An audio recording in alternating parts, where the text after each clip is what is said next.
Hello friends, आपके अपने YouTube channel साहित्यिक नॉलेज में आपका स्वागत है। फ्रेंड्स, जैसा कि आपको पता है, हम पढ़ रहे हैं हरिवंश राय बच्चन जी की आत्मकथा का प्रथम खंड क्या भूलूं क्या याद करूं।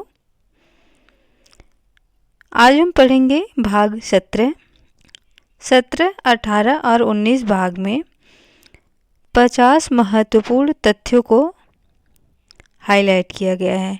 तो आप इस क्लास को ज़रूर ज्वाइन करें और जो भी हाईलाइट की गई पंक्तियां हैं उन्हें नोट डाउन ज़रूर करें, जिससे आप परीक्षा में प्रश्नों के उत्तर आसानी से दे सकें। तो चलिए हम अध्ययन शुरू करते हैं। हरिवंश राय बच्चन जी बताते हैं कि उनकी बहनों का जो है प्रवेश आर्य कन्या पाठशाला में कराया गया था। तो वहाँ से वो लोग कुछ भजनों की किताबें लेके आती थी, पढ़ती थी, जो इनके पिताजी को अच्छा नहीं लगता था। तो उनके पिताजी ने वो पुस्तकें कहीं छुपा के रख दी थी। आगे कहते हैं कि थोड़े दिन बाद उन्होंने आर्य कन्या पाठशाला से बहन को हटा लिया। इस पर मेरी चचेरी बहनें भी वहाँ से हटा ली गई। इन सब लड़कियों को स्कूल के जीवन में कुछ रस आने लगा था। उनका स्कूल जाना बंद हुआ तो सबों ने मिलकर बड़ी नाराज़गी दिखाई। किसी ने 2 दिन खाना नहीं खाया और किसी ने 3 दिन कोठरी से न निकली, न किसी से बातें की, बर्तन भाड़े पट के ऊपर से। बात को जब तब वे अपने स्कूली जीवन की सुखद स्मृतियों को शुरू करके जगाया करती। जब हम स्कूल में पढ़ती थी, छोटी बहनें स्कूल भेजी ही न गई। उनकी जो कुछ शिक्षा हुई बड़ी बहनों द्वारा घर पर ही कराई गई। अपनी बड़ी बहनों के संपर्क में हिंदी अक्षरों को पढ़ने, लिखना या पढ़ना मुझे अनायास ही आ गया। उर्दू हरूफों को पहचानना और लिखना मेरी माँ ने मुझे पहले ही सिखा रखा था। तो ये महत्वपूर्ण पंक्ति है। बच्चन जी, उर्दू के हरूफों को, अक्षरों को पहचानना किसने सिखाया था? तो उनकी माँ ने सिखाया था। विधिवत मेरी पढ़ाई शुरू होने के पहले घर में कुछ उत्सव हुआ, कुछ पूजा हुई। पुरोहित जी ने पट्टी पर एक और मुझसे लिखवाया श्री गणेशाय नमः। मौलवी साहब ने दूसरी ओर बिस्मिल्लाह रहीमन ना रहीम, और दोनों मेरे हाथ से 1-1 रुपया दिलाया गया। मैंने पंडित जी के चरण छुए, मौलवी साहब को बंदगी की। इसके बाद पंडित जी तो न दिखाई दिए, पर मौलवी साहब रोज़ पढ़ाने के लिए आने लगे। मौलवी साहब की न शक्ल अपरिचित थी, न उनसे हमारे घर का संबंध नया था। मेरे पहले वे मेरे चचेरे बड़े भाई शिव प्रसाद को पढ़ा चुके थे। तो ये भी महत्वपूर्ण पंक्ति है कि हरिवंश राय बच्चन जी के पहले मौलवी साहब उनके घर पे किसको पढ़ाते थे। प्रश्न इस तरह भी पूछ सकते हैं, उनकी बहनों को, उनके छोटे भाई को या उनके पिताजी को।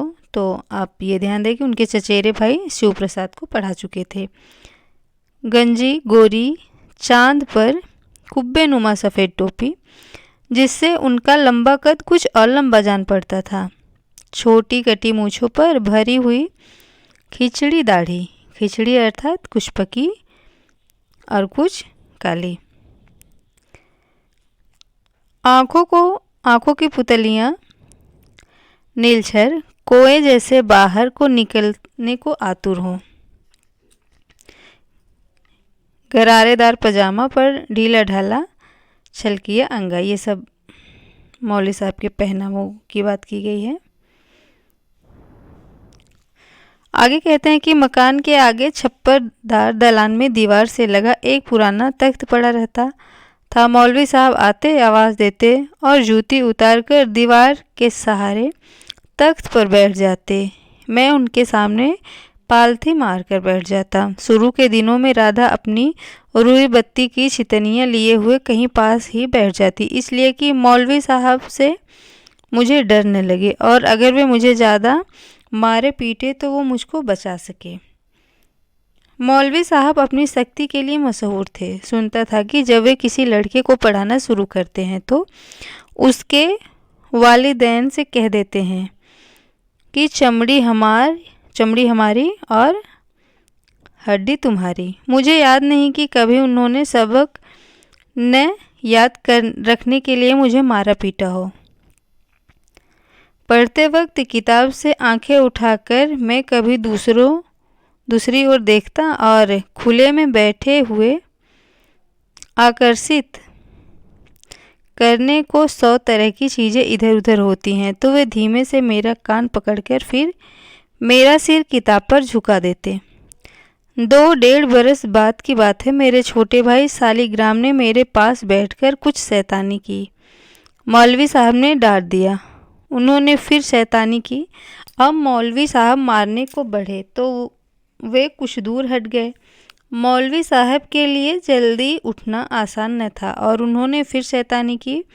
मौलवी साहब उनको पकड़ने को उठे तो वे भगे और मौलवी साहब ने उनको दौड़ाना शुरू कर दिया, पर सालिग्राम कहाँ हाथ आने वाले थे।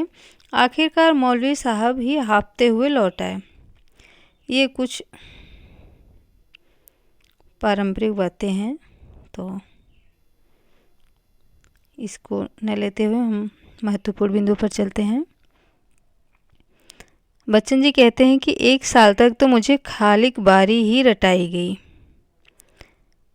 इबारत को पढ़कर मैं न रटता, रटते रटते इबारत को पहचानने लगा और एक दिन बड़ी खुशी हुई जब मैं उस पुस्तक के आखिरी बंद पर पहुंचा। लीजिए, हमारे मौलवी साहब का नाम भी उस बंद में आता था। पंक्ति बताते हैं। मौलवी साहब सरन पनाह गदा भिखारी खुसरो शाह। मौलवी साहब को शायद 2 रुपये माहवारी दिए जाते थे। जिस दिन किताब खत्म हुई उस दिन मेरे हाथ से 1 रुपये अलग से उन्हें दिलाया गया और शिरीनी, जो बिगड़कर अब सिन्नी हो गई है, मंगाकर बच्चों को बांटी गई। खालिक बारी के बाद मौलवी साहब ने मुझे एकदम करीमा पर उतार दिया। फिर वही रटन थे। करीमा बबक शाय बरहालमा की हस्तम असीरे कमंदे हवा निगहदार मारा जराहे खता दर गुजारो शवा बम नुमा। और बहुत सी पंक्तियाँ मुझे अब भी याद हैं। इनका अर्थ न मैंने तब जाना था न आज तक जानता हूँ। कभी सुना था कि फतेहपुर के इकबाल वर्मा सेहर ने, जिन्होंने रुबाइयात उमर खयाम का अनुवाद सीधे फारसी से किया था, करीमा का भी अनुवाद किया था, जहाँ कहीं से प्रकाशित भी कराया था। एक बार इच्छा हुई थी कि अनुवाद पढ़कर जानूं कि करीमा में क्या होता है, पर वक्त से किताब हाथ न लगी और बात दिमाग से उतर गई। करीमा के बाद मुझे मामकीना पढ़ाई गई। तो आप इसको भी नोट डाउन करते रहिएगा कि पहले खालिक बारी पढ़ाई गई, फिर करीमा और फिर उसके बाद मामकीना। वह भी मैंने पूरी रटी थी।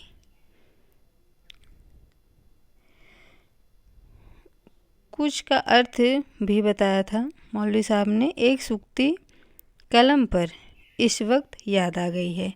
कलम गोयत की मन शाहे जहानम, कलम कशरा बदौलत मीर शानम, अगर बदबख्त बाशद मंची दानम, वले एक बार बरदौलत रसानम। पहली पंक्ति का अर्थ है कलम। फारसी में पुल्लिंग माना जाता है। कहता है कि मैं दुनिया का बादशाह हूँ। यह पंक्ति पहले भी अच्छी लगती थी, आज भी अच्छी लगती है। जी चाहता है इसे गुनगुनाऊं, इसके अर्थ पर विचार करूं, पर मन अब इसकी सच्चाई को पूरी तरह ग्रहण नहीं करता। कलम तो बहुत है, बहुतों के हाथ में। सब कैसे राजा बनेंगे? कोई छोटा बनेगा, कोई बड़ा राजा बनेगा, कोई महाराजा बनेगा, कोई महाधिराज बनेगा। कलम के राज में कुछ कलमों को, कुछ क्यों ज़्यादातर को शायद प्रजा बनकर ही सब्र कर लेना पड़े। मेरा कलम तो शायद प्रजा वर्ग में ही एक हो। कलम के राज्य में प्रजा बनना भी कम सौभाग्य की बात नहीं है। पर अब दुनिया में कलम का राज है कहाँ? कलम के अर्थ है सच्चाई, कलम के अर्थ है ईमानदारी, कलम के अर्थ है न्याय, कलम के अर्थ है आत्मसम्मान। कलम का राज कभी आएगा इसमें मुझे संदेह है, पर एक बात का विश्वास भी है, जब तक कलम कलम है वह लाठी के राज को पूरी तरह कभी स्वीकार नहीं करेगा। कलम का नाम निर्भीकता है, साहस है, विरोध है, विद्रोह है। पर कलम नकारात्मक ही नहीं है, वह सकारात्मक भी है, वह संगीत है, वह श्रृंगार है, वह शोभा है, वह शांति है, वह जीवन की जीवंतता है। लाठी तो जड़ता है, जड़ता न भी हो तो असंतुलन, एकांगिकता और विकृति तो जरूर है। कुछ फारसी की कहावतें भी दिमाग में उतर आई हैं। मन तुरा हाजी बगोयम तू मरा हाजी बगो। भाव वही है जो संस्कृत की इन पंक्तियों में है। परस्परम प्रशंसति अहो रूपम अहो ध्वनि खुदरा फजीहत दिगरा नसीहत पर उपदेश कुशल बहुतेरे जे आचरण ते नरनगरे आदि आदि। कभी सोचता हूँ कि जब फारसी इस देश में आई होगी तो वह उनसे यहाँ की धरती की मनीषा में अपनी कितनी प्रतिध्वनियाँ पाई होंगी। मैंने अपने यत्किंचित अनुभव से पाया है कि वेदना और विवेक का रंग कहीं भी पाया जाए एक दूसरे से ज़्यादा अलग नहीं होता। मानवता अपनी पीड़ा और प्रकाश के क्षण में प्रायः एक स्वर में बोलती है। हैमलेट जब होरेशियो को आदर्श मनुष्य का गुण बताता है तब वह वाणी गीता की वाणी की प्रतिध्वनि हो जाती है। गेटे ने शकुंतला में अपनी ही फाउस्ट की ग्रेसेन की करुण कथा प्रतिबिंबित देखी थी। विभाजन की बहुत सी रेखाओं के बीच यह कम संतोष की बात नहीं है। मानवता कतिपय बिंदुओं पर मिलती है, एक है। इसी बीच गिनती और जोड़ बाकी गूढ़ा भाग मुझको माँ और बड़ी बहनों ने सिखाया था।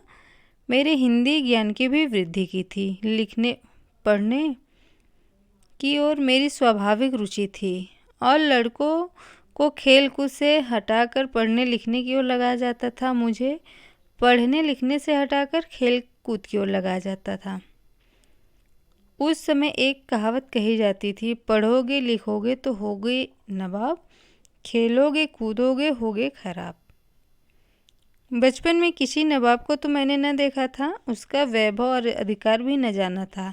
पता नहीं मेरा बालमन नवाब की कैसी कल्पना करता रहा होगा। निश्चय ही वह खेल कूद खराब होने की स्थिति से बिल्कुल विपरीत होगी। आगे चलते हैं।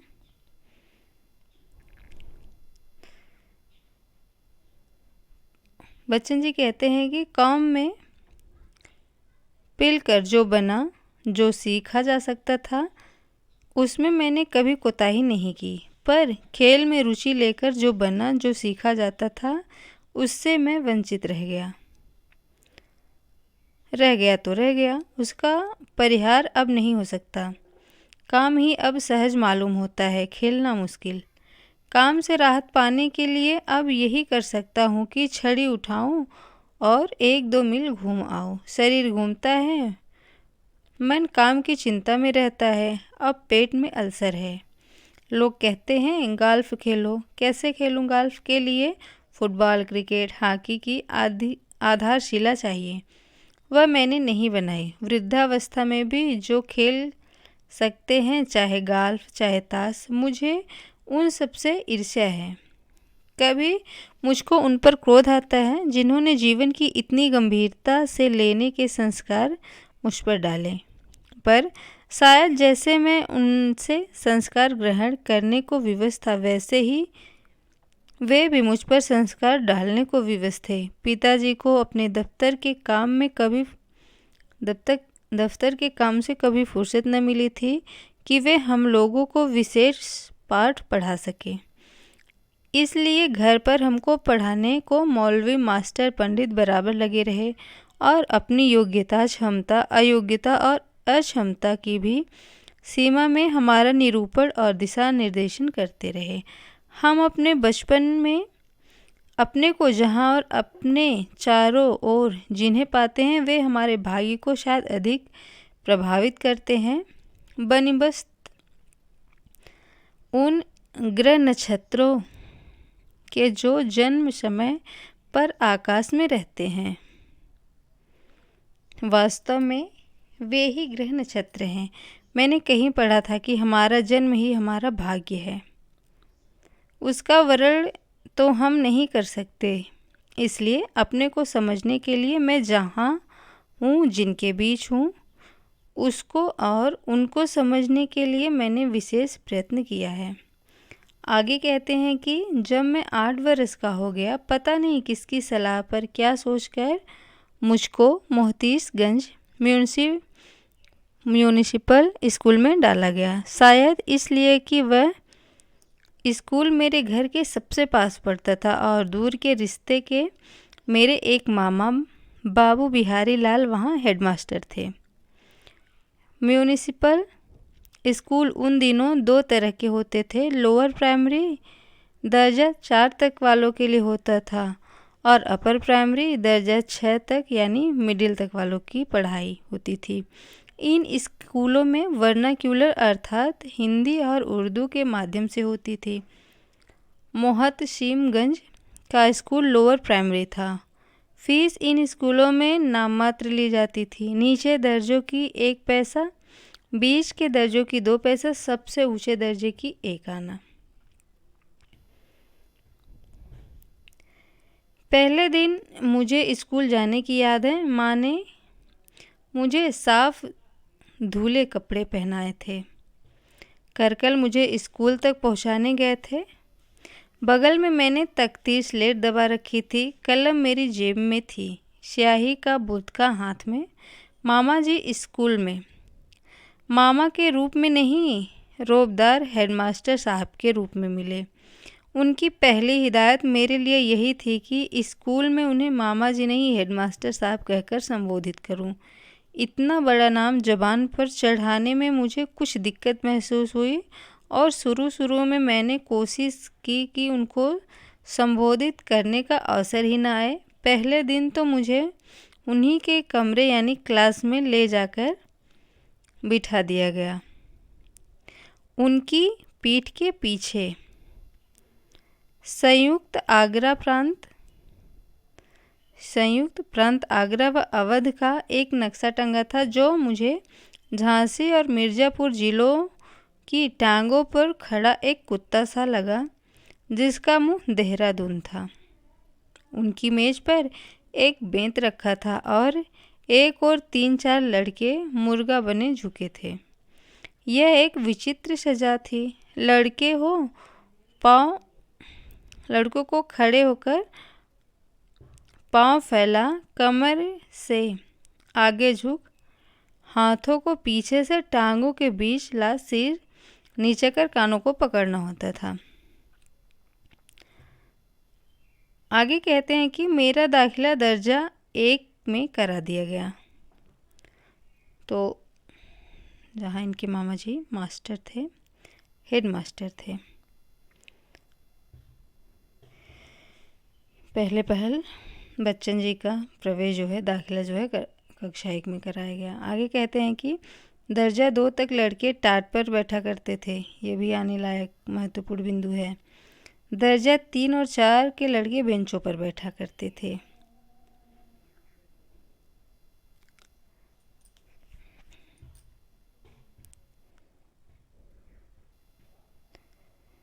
बच्चन जी कहते हैं कि स्कूल 10 बजे से लगता था और 3:30 बजे छुट्टी होती थी। गर्मियों में सुबह का स्कूल हो जाता था 6:30 बजे से 10:30 बजे तक। गर्मियों का स्कूल हमें ज़्यादा अच्छा लगता था। दिन भर छुट्टी, खेलो कूदो, धमा चौकड़ी मचाओ। स्कूल सामूहिक प्रार्थना से आरंभ होता था। प्रार्थना अब तक मुझे याद है। ये महत्वपूर्ण पंक्ति है, इसे आप नोट डाउन कर सकते हैं। हे प्रभु आनंद दाता ज्ञान हमको दीजिए, शीघ्र सारे दुर्गुणों को दूर हमसे कीजिए, लीजिए हमको शरण में, हम सदाचारी बने, धर्म रक्षक ब्रह्मचारी वीर व्रत धारी बने।